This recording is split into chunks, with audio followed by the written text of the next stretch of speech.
I'm Christine Johnson. I'm Maurice Dubois. We're interrupting here with breaking news for you. New York's Lieutenant Governor Kathy Hochul about to address the people of the state the day after Governor Cuomo's resignation. Hochul set to take over as governor in just 2 weeks. She will be the first woman to do so. Let's listen in. And he pledged his full support for a smooth transition. And I thanked him for his service to our state. Regarding his decision to step down, I believe it is appropriate and in the best interest of the state of New York. And while it was not expected, it is a day for which I am prepared.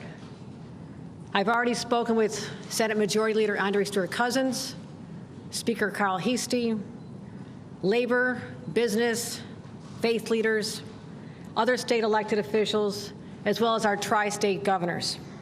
I look forward to working with each and every one of them and all of you to build on the progress that we've already started. Over the next 2 weeks, I will continue meetings with current and potential cabinet officials. I'll build out my senior staff, and I'll do what I've always done. I will travel the state to meet New Yorkers, to listen to them, to assure them that I've got their backs.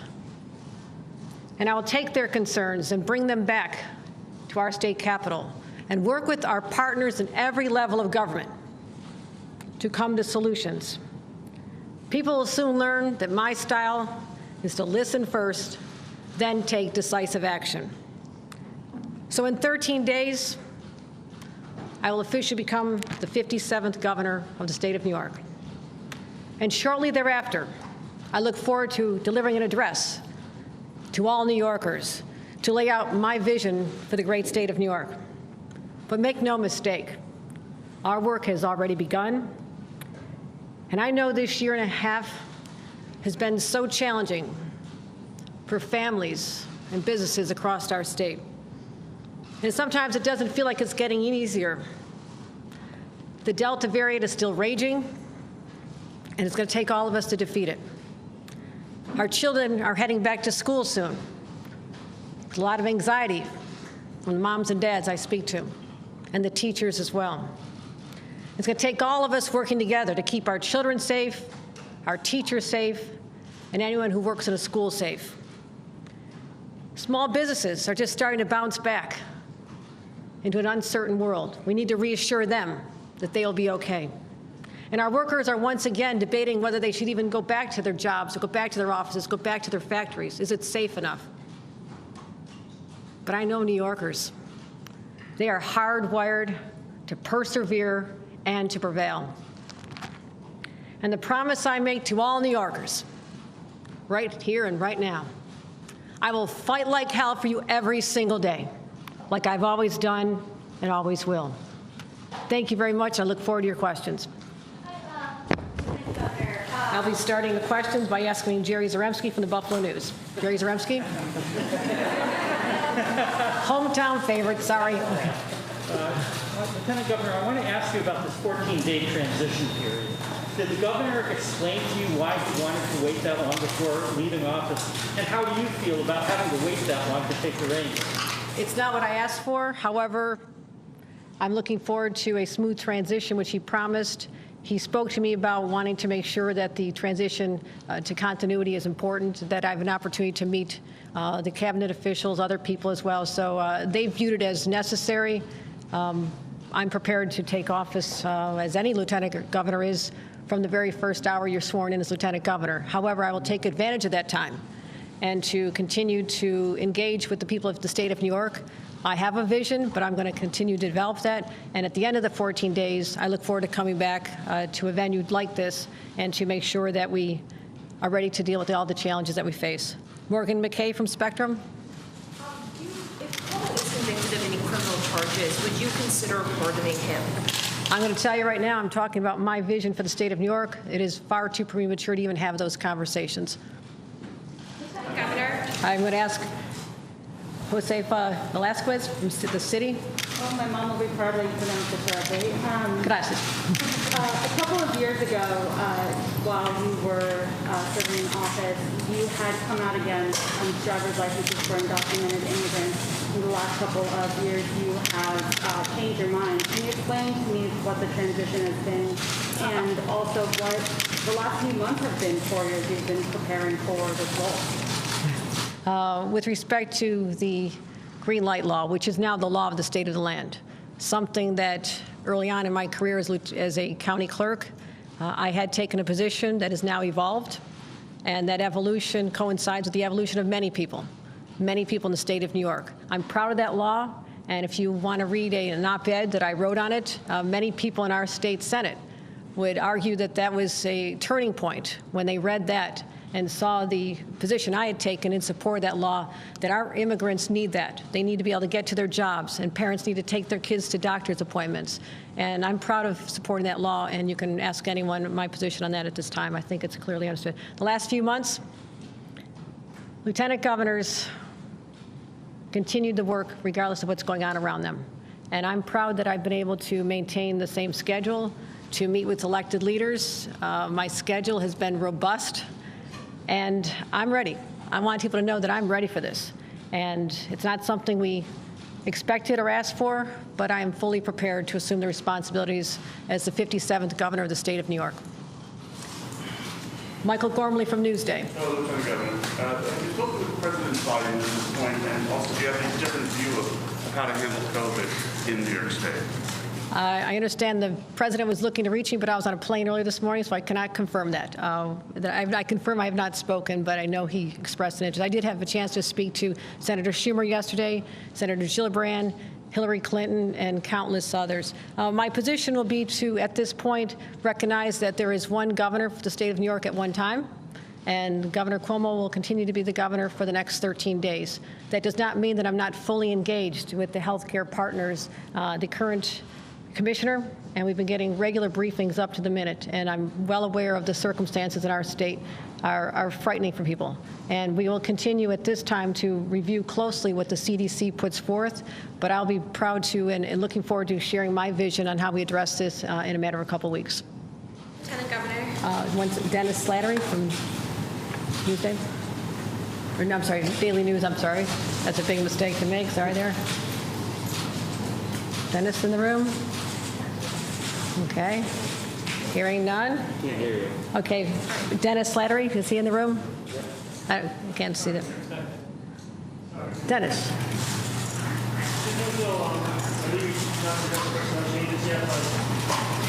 Budget director is tied to the FDA. Is somebody you thought about already? Is a very important position that you have to consider doing that? It has been about 24 hours. I'm meeting with all the cabinet officials in the next few days, and I'll be making those decisions shortly, and I'll be happy to announce them in 2 weeks. Also, we were looking for Dan Clark from PBS Now. In the report, the AG's report, several members of the governor's staff were implicated in trying to discredit the women that accused him of sexual harassment.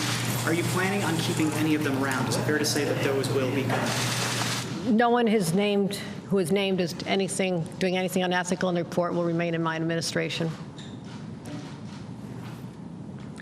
Chris Horvathis from WIBB and Channel 4 in Buffalo.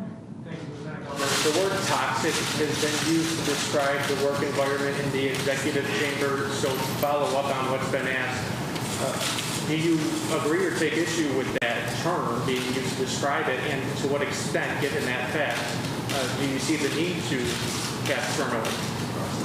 Well, there'll be turnover. There'll be turnover, and that is the description from many witnesses in the Attorney General's report. I think it's very clear that the governor and I have not been close, physically or otherwise, in terms of much time. And so I've been traveling the state and do not spend much time in his presence or in the presence of many in the state capitol. But that is what has been being reported. And I'm going to stand right here. At the end of my term, whenever it ends, no one will ever describe my administration as a toxic work environment. Karen DeWitt from New York State Public Radio. As you know, the vaccination rates for COVID have stagnated in this state. Are you going to make an effort to get more people vaccinated? Is there any chance that you would declare another state of emergency or impose new mask mandates? Let me answer that two ways. One right now for the next 13 days. The current governor will be making decisions with respect to that. I'm going to use this time to evaluate, and I will tell you that all options are on the table, and I'll be looking very closely at the trends in consultation with our healthcare professionals as well as the CDC. I want people to know that currently the administration does not possess the executive powers that it had last year at the time when I was very engaged in dealing with the COVID response, and the authorities held by the administration were much more expansive than they are at this time. That being said, we are going to monitor this closely. And I can assure everyone that we'll be looking at all options, but also I believe that the key to get through this has been before our eyes for months. It's as simple as more people getting vaccinated. We have a high rate of at least people getting their first dose at this time in the state of New York. It's almost 77%, approaching 70% people getting both doses.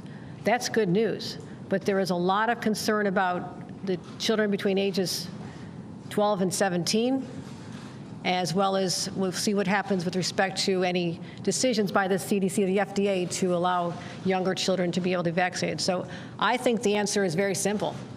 More people being vaccinated is our key out of this. And I'm going to be working with the communities where the rates are higher, the infection and the vaccination rates are lower, and to come up with a very strategic approach to target that and make sure we overcome the hesitation and worries, but also to make it more widely available. But that'll be something I'll be looking forward to addressing in a couple of weeks. Joe Spector from Gannett. Thanks. Do you feel the impeachment investigation should continue by the Assembly Judiciary Committee? And you said earlier that you and the governor didn't have a particularly close relationship, but were you aware of any of the allegations that were put forth in the AG's report? I was not aware of any of the allegations whatsoever in the report. The report stands on its own, and I've been in this business long enough to know that it's not the purview of the New York State governor to dictate to the New York State Assembly or to the Judiciary Committee on what actions they should take next with respect to anything, particularly impeachment. Bill Mahoney from New York Politico. Point of Lieutenant Governor to succeed yourself in the coming weeks, and do you have any thoughts on who that might be? Certainly, a lot of people have reached out to me. It's going to be.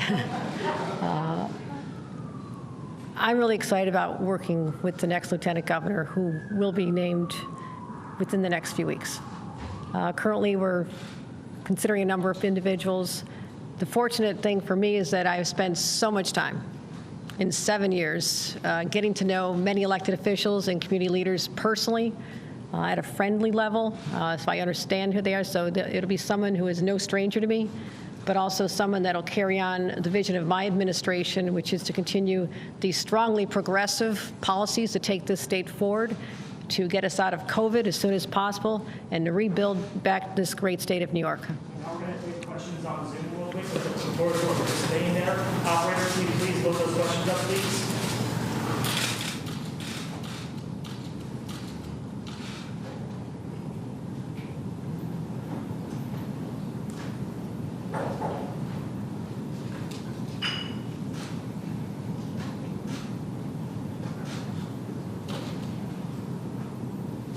Operator, can you please load up those questions, please, for us? Can we ask some questions while we wait for the Zoom questions? I got one. I'm going to go ahead. Lieutenant Governor, a lot of people look at you as a part of the Cuomo administration because you are a part of the Cuomo administration. How will you restore the trust in the executive office, being that you are a part of the Cuomo administration? First of all, many people have supported the policies of the Cuomo administration. There is a strong legacy of accomplishment. I was out there fighting in the streets to raise the minimum wage. I was out there fighting for paid family leave. I've been the champion of policies to eradicate the specter of heroin and opioid abuse, something that has touched my family personally. Child care issues. I've been out there making the announcements on affordable housing, clean energy, economic development. So that will continue. Those policies will continue and even be more enhanced. But with respect to the particular environment and the reputation of the current administration, I think it's pretty clear that, and it's no secret, that we have not been close and I've not been associated with that. So I know the job. I fought for the same policies. That's why I'm more prepared than anyone could possibly be for this position. And will you release the nursing home data? Will you release the nursing home data that in the alleged cover-up? Will you release it? My administration will be fully transparent when I'm governor. I'm not governor yet. Have you considered another potential idea, All like right, this isn't going to work, team. Okay. I want to, first of all, please wait. If there's not any virtuals, I'm sorry to the virtual world out there. Next time, Yes, we'll look forward to seeing you in Governor, person. we do have a question Yes. for you, Governor. Your next question does come from Andrew Donovan of WSYR in Syracuse.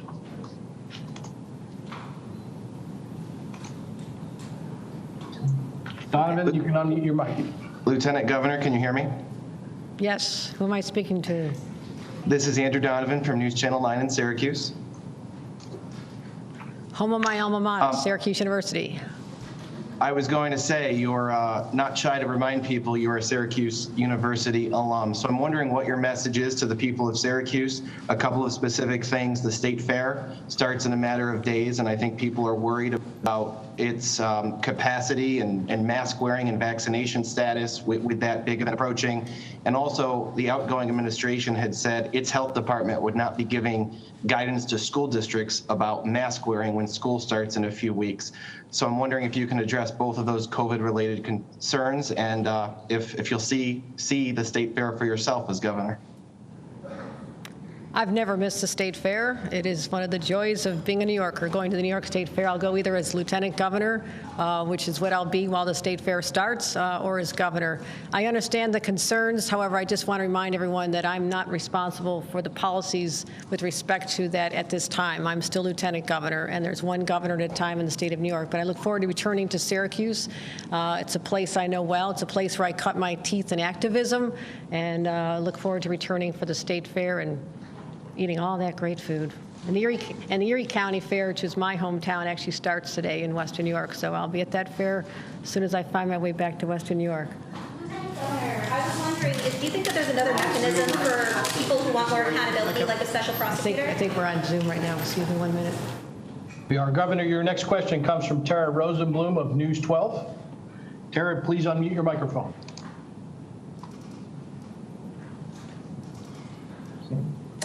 Go ahead and unmute your microphone, Tara. Am I unmuted now? Yes, you are, Tara. Okay, Lieutenant Governor, thanks for taking the question. This is in regards to who the next Lieutenant Governor will be. Do you plan on announcing your pick within the next 2 weeks? I expect I will. And do you expect that the person you will select will be someone from downstate? We are hearing a few names being tossed around.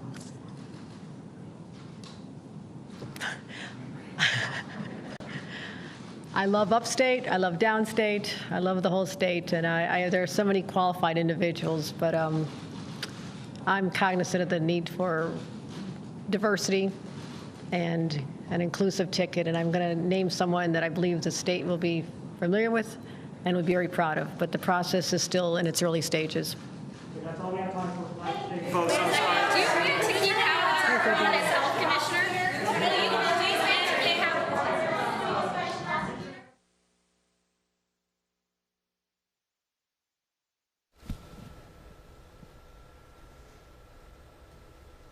Okay, so kind of an abrupt ending there to the news conference there from Lieutenant Governor Kathy Hochul, who is set to become the 57th governor of New York State in 13 days. This is just 24 hours after unbelievable blockbuster news that Governor Cuomo is resigning. But she came out there looking to make a strong first impression. I think it's fair to say that she did. She called it a day for which she is prepared. She said her style is going to be to listen first and take decisive action, one of collaboration and consultation. She didn't get into a lot of details on policy. She was very smart. She showed us that she's been a political figure for some time now. She said, no one's going to describe my administration as a toxic work environment. She's trying to turn the page on the Cuomo administration while embracing his policies. She talked about all the policies that she was favoring over the years, but she's going to have a whole new day as we go forward here in New York State. I think definitely a clear line, though, that she drew between her and Governor Governor Cuomo saying, yes, I was his longtime lieutenant governor for many years, but we are not close. Those were her exact words. Said it many the times. governor and I are not close. So right. definitely creating that separation there, saying she is confident to step into this role, and also noting that she didn't ask for the 14-day transition. She said as lieutenant governor, she is able and willing to step in at any direction and at any time. Yeah, she said that was the governor's idea to give the 2 weeks notice there, right? It does. She didn't get into specifics when it came to mask wearing. She talked about COVID being the main issue that we've got to get to. We've got rebuilding of the state to do. We've got schools and parents who are very concerned. She's got a lot on her plate. She came out making a strong first impression. That was clearly her goal, to show that she's ready, she's a collaborator, and look for much more as we move forward. Yeah, I think optically she came out with confidence. Right. So many people said she's been in the shadows of the governor for so many years. Clearly coming out of those shadows today, making a strong statement saying that she is going to fight like hell for every New Yorker. Exactly. So look for much more on this on CBS 2 News beginning at 5 o'clock this evening. You can also find the latest updates on our streaming service, CBSN New York, and for news anytime, go to our website, cbsnewyork.com. For now, I'm Maurice Dubois here, CBS 2 News. And I'm Christine Johnson.